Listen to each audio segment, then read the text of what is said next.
திருவாசகம் மாணிக்கவாசகர் திருப்பெருந்துறையில் அருளியது. பாடல் 3. திருச்சிற்றம்பலம்.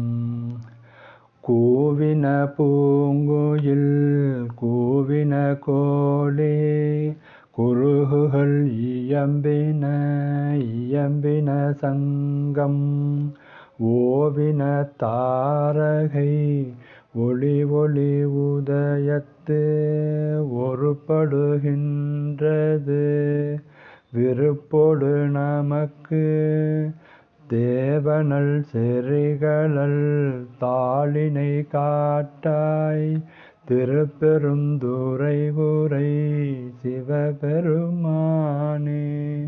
யாவரும் அறிவறியாய் எமக்கெளியாய் எம்பெருமான் பள்ளி எழுந்தருளாயே எம்பெருமான் பள்ளி எழுந்தருளாயே.